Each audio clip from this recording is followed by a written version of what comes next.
dejte se, jak roste benzín, tak možná ani toto stačit nebude.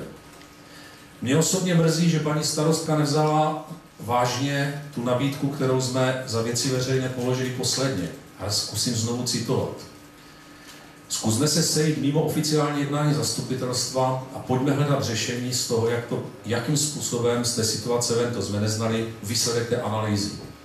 Takže ta naše nabídka skončila tak, že jsme dostali před 3 dny analýzu, která konstatuje, že město je prakticky před finančním kolapsem, že nemusí mít na výplaty a která konstatuje, že další úvěry ne a prodávejte majetek, ať si zlepšíte svoji situaci. Já k té analýze mám výhrady. Některé. První výhrada poměrně zásadní. Počítá s daní nemovitosti ve výši 8 milionů korun. Nepočítá s tím, že tady pravděpodobně dnes schválíme dvojnásobné zvýšení, že bude příjem 22 milionů. Analýza počítá a kritizuje zvyšování provozních nákladů. Já obdivuju tady vedoucí úředníky a úředníky úřadu, že tak klidně sedí. Protože pod pojmem provozní výdaje si všichni řeknou, to jsou mzdy těch úředníků, to je to, co oni spotřebovají, ale tomu tak není. Poslal jsem panu inženýrovi mailem v pátek dotaz, dnes mi přišla odpověď, že ano, provozní výdaje, které jsou, do toho jsou započteny ty dotace, co dáváme komerčním domům, ty peníze, které dáváme do té klubu, peníze, které dáváme krytému bazénu, a tam jsou ty další úvěry za 60, 70 milionů korun, nebo 50, kolik my jim tam budeme splácet, nebo 40, já nevím, ale je to tam. A ta tabulka to ukazuje, ne úředníci, že by se jim zvyšoval plat. Takže v té první fázi, jak jsme hledali restrukturalizaci, tak první to tady odnášejí úředníci úřadu. Jsou potrestáni za svou práci. Já jsem přesvědčen o tom, že nedostali ani v loňském roce, ani v letošním roce žádné odměny. Takže oni prvně cítí to, co vedení města připustilo, to neúměrné zatížení úvěry. Na druhé řadě budou občané, kterým se teď zvýší daň z nemovitosti, jak říkal kolega Hradil. Možná to nepoznáte, ale možná nějakou babičku bude, když se zvyšuje DPH, starat se o to, že má důchod, bydlí v rodinném domku a bude platit možná 1500 tu daň z nemovitosti. On říkáme si, to nic není. Byl jsem s podívem v klidu, když pan Kučera tady posledně říkal, že bude předložena analýza ohledně těch souvislostí s daní, z nemovitostí, poplatku, aby se teda úměrně zatížil tady ten dluh, který tady narostl na občany. Takže nakonec to pocítí všichni. Možná úředníci pak můžou chodit po chodníku směrem Tylovice Hážovice, který je předimenzován pro mě nepochopitelně široký, metr stál 33 000. Nebo se budeme ptát paní Bičarové, jestli opravdu jako příspěvková organizace jen tak rozdá za 90 000 lístky na festival, kde je 1000 lidí a 300 lidí tam dostane lístky volné. Já to nevím, ale tyto informace takto probíhají. Takže v této fázi to považuji skutečně za vážné. Já osobně se ptám po politické a osobní odpovědnosti. Dokonce se nezlobím ani na pana Východila, ale ptám se, co dělal vedoucí finančního odboru, dnes určitě nejschopnější tajemník, kterého tady v širokém okolí máme, který mě tady mával v roce 2010 v době krize nějakým pamfletem vytištěným z novin, jak perfektně stanovil rozpočet. Tento člověk byl za to placený. Ten měl tady na zastupitelstvu křičet a volat: dámy a pánové, končete už s těmi úvěry, protože já na to mít nebudu. A ne nám tady vysvětlovat o tom, že je to v pořádku. Pana Horáčka, kterého jsem trápil, jsem mu dneska už omlouvám, protože to zdědil v té době a považoval jsem ho za nesmírně korektního v té věci, co tenkrát říkal. A teď z toho ven. Já si myslím, že když je krize, tak opravdu je potřeba začít uvažovat, co s tím. Vzít si opravdu úvěr na 15 let. V dnešní situaci, kdy nevíme, jestli nebude bankrotovat Řecko, jakým způsobem to zasáhne banky, kdy nevíme, jaký bude vlastně fixní úvěr, jaký bude pribor sazba, abyste tomu rozuměli, vy se s bankou domluvíte na nějaké fixní sazby, já pochybuji, že nějaká banka dá fixní sazbu na 15 let, ale ona si tam nechá tu vazbu, jak se budou ty peníze na mezibankovním trhu půjčovat. Teď je 1,38%, když dojde ke krizi, jenom 1% navrch je, přátelé, další 1 milion korun ven.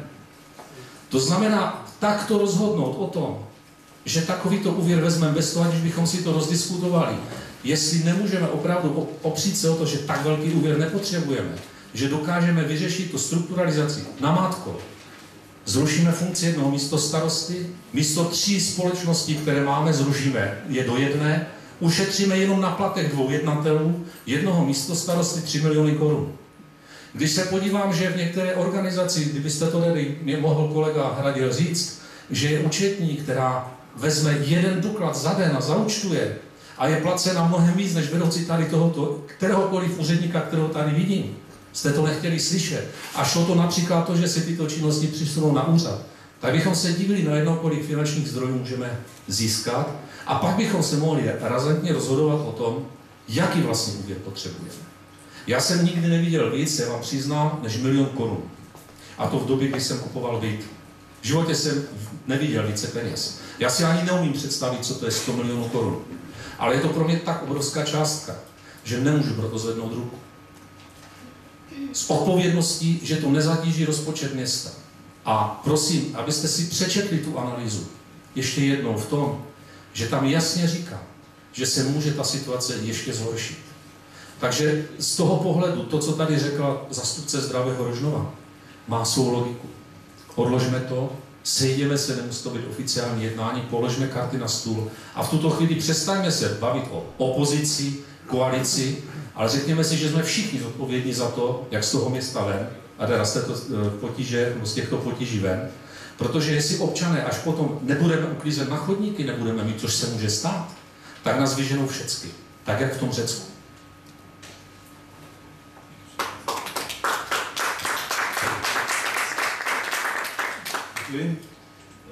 No, to, co tady vzpomněl pan Malcha, tam jsou samozřejmě některé nepřesnosti, některé odborné věci. U těch nepřesností já bych chtěl dodat, že úředníci v roce 2010 měli odměny jakési, v letošním roce neměli.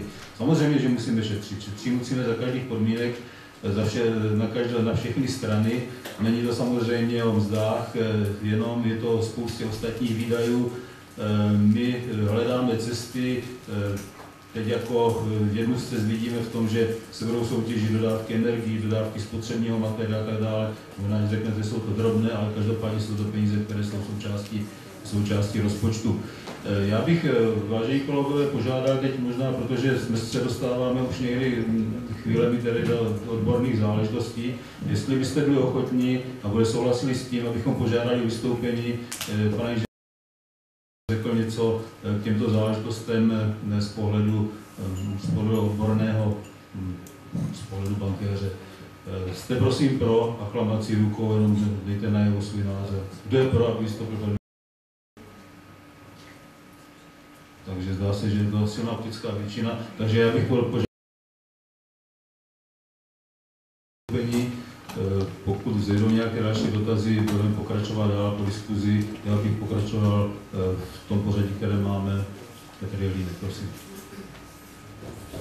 Já děkuji za to vystoupení, protože to bylo otázky, které si nesu v hlavě celou tu dobu, kdy vlastně se tato diskuze vede.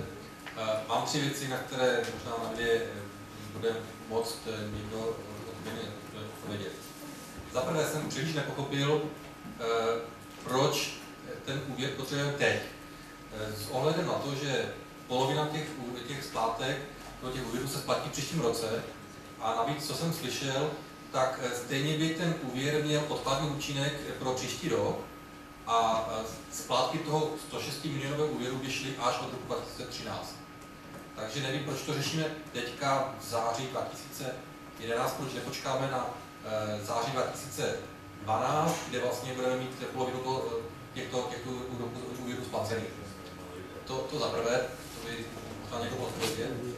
Druhá věc je, už dneska Česká spořitelna nás, řeknu to škardě, drží pod krkem, má zastavené nemovitosti v majetku města, musíme se jich dotazovat na jakékoliv další úvěry a splátky dalších úvěrů.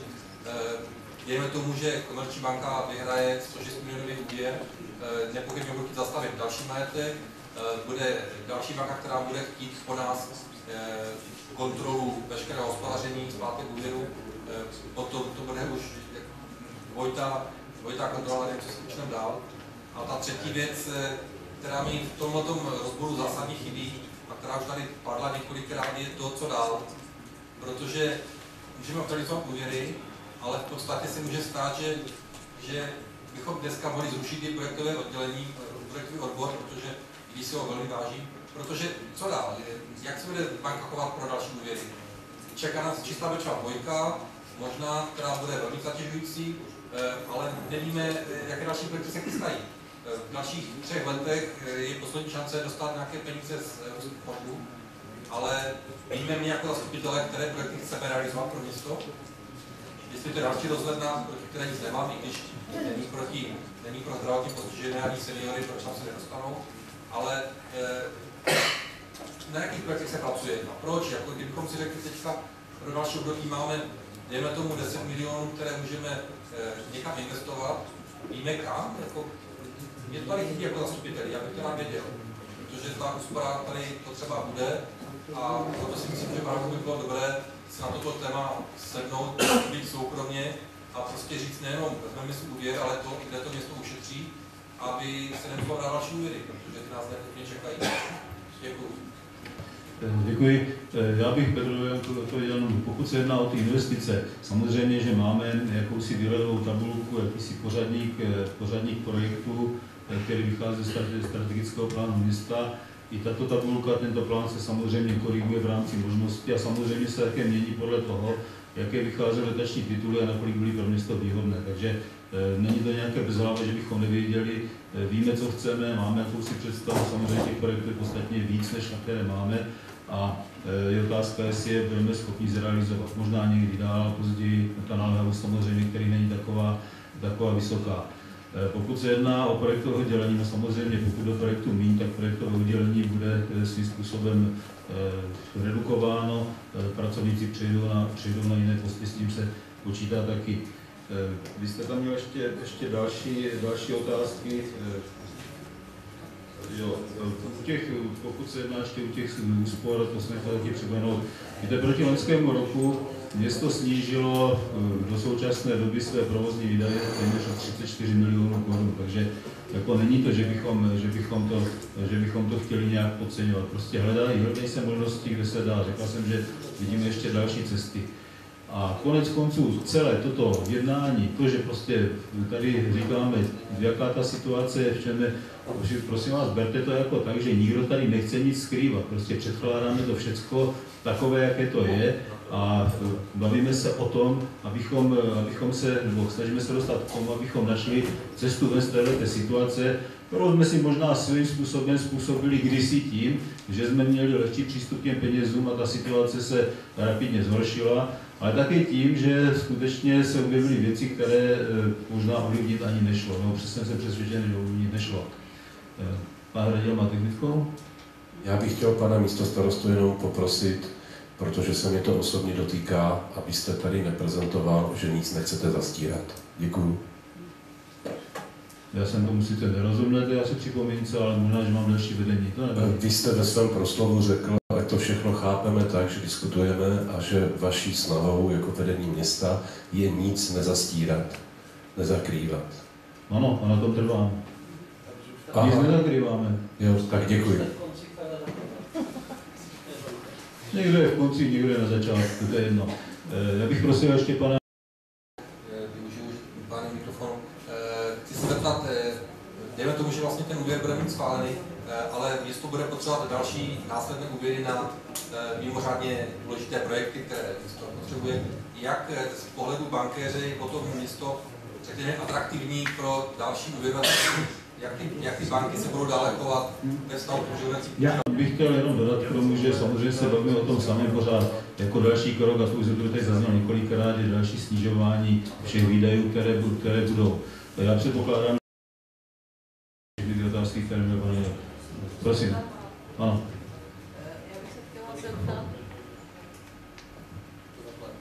Já bych se jenom chtěla zeptat, to znamená, jestliže dnešní schvalování bychom třeba odložili na říjen, tak v podstatě splňuje to tu podmínku, co jste vy říkal, že v roce 2011 by bylo dobré, aby k tomuto schválení došlo.